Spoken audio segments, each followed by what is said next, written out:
Perhaps we can have a conversation about heaven and or Nirvana. I guess some people have Nirvana. I don't know how to say that word.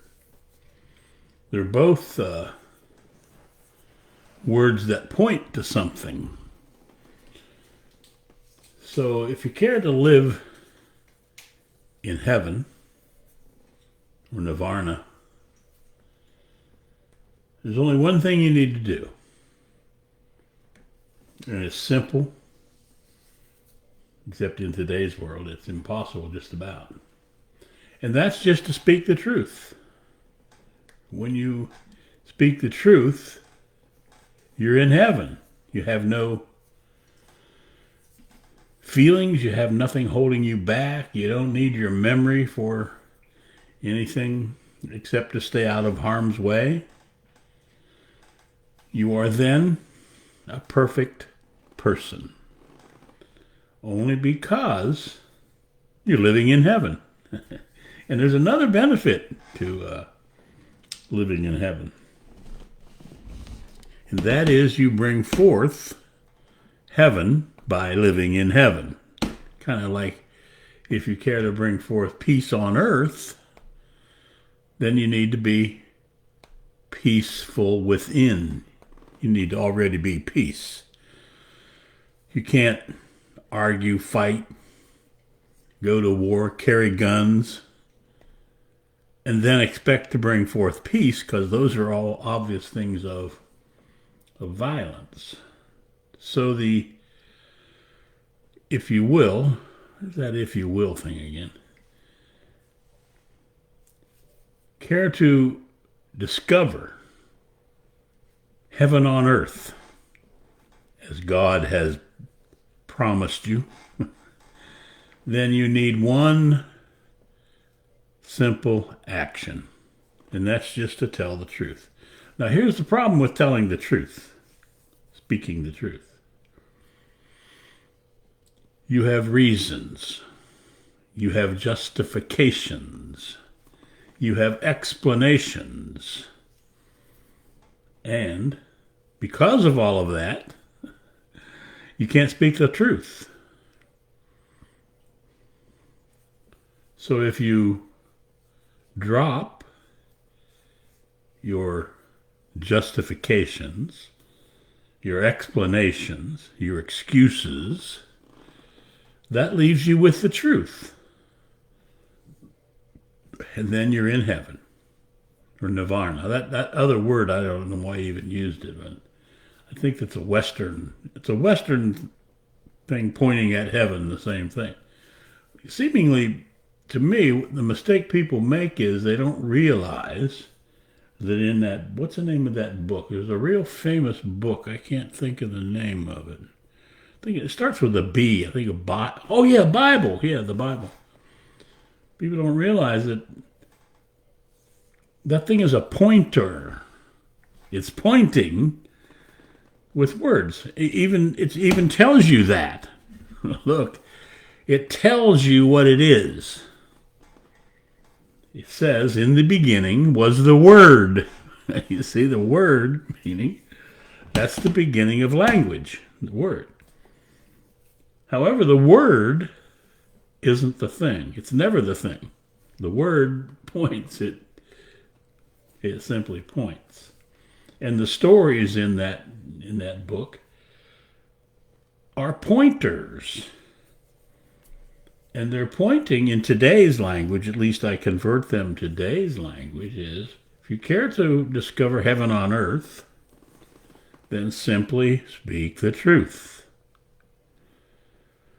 As I said earlier, however, because of our thousands of years of living in knowledge, thought, and belief, speaking the truth is almost not achievable. I say almost not achievable because what needs to happen, here's the good news. What needs to happen is you need to die. However, I'll give a new definition for die as I'm using it. To die means you speak the truth into a lie. When you speak the truth into a lie, the lie dies. And here's the other news. You can call it good or bad news. Your whole life has been a lie. So if you care to discover heaven on earth, then simply say your whole life has been a lie. That'll be the first time you've ever spoken the truth.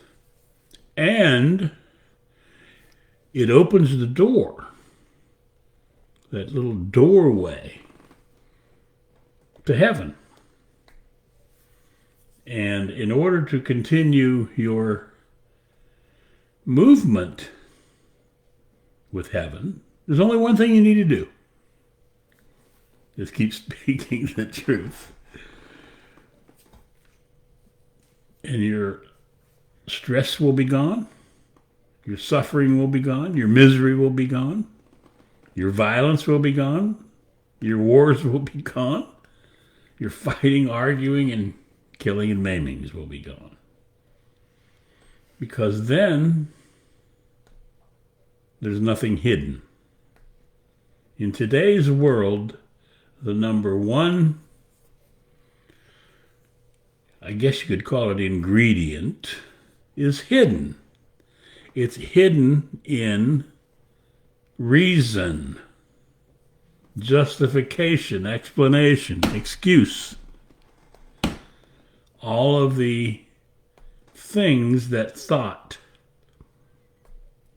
has invented.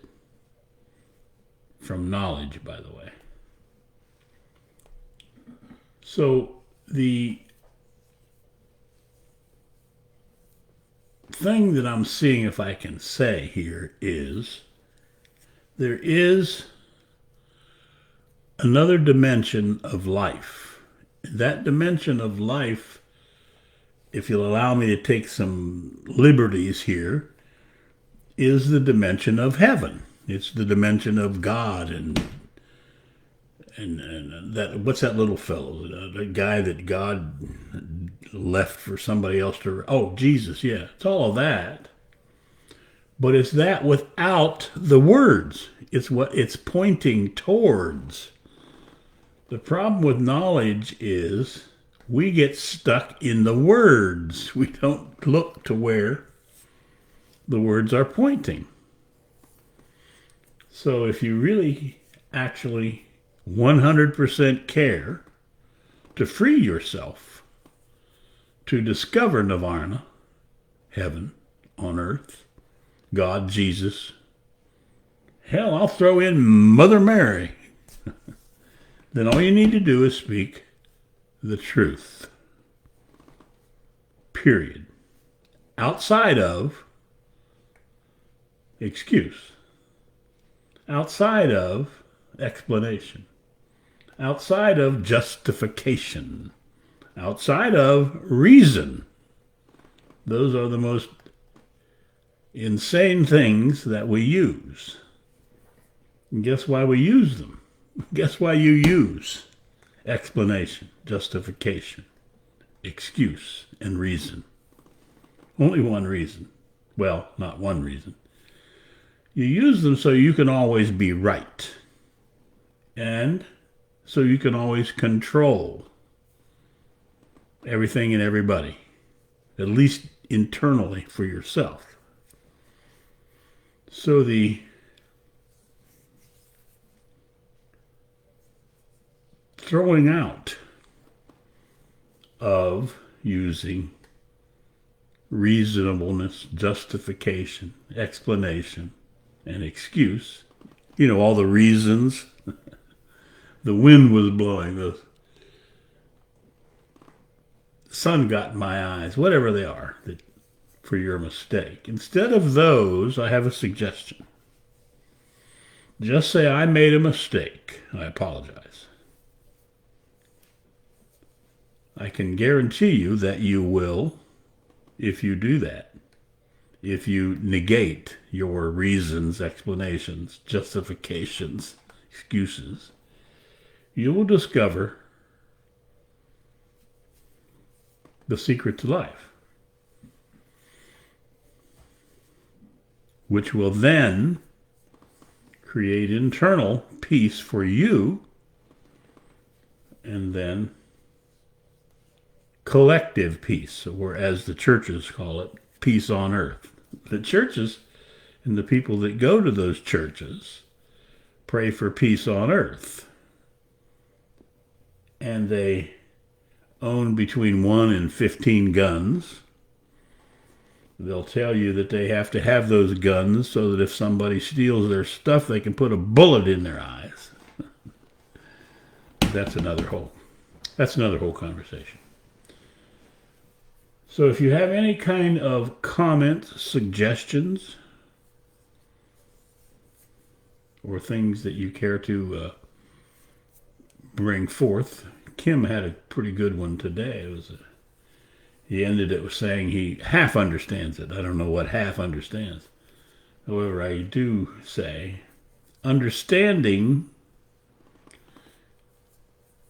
is as high as you can go in the domain of knowledge, thought, and belief. It's where Einstein lived, in understanding. So if you ever reach that point of understanding, that's the point from which you need to take a huge quantum leap.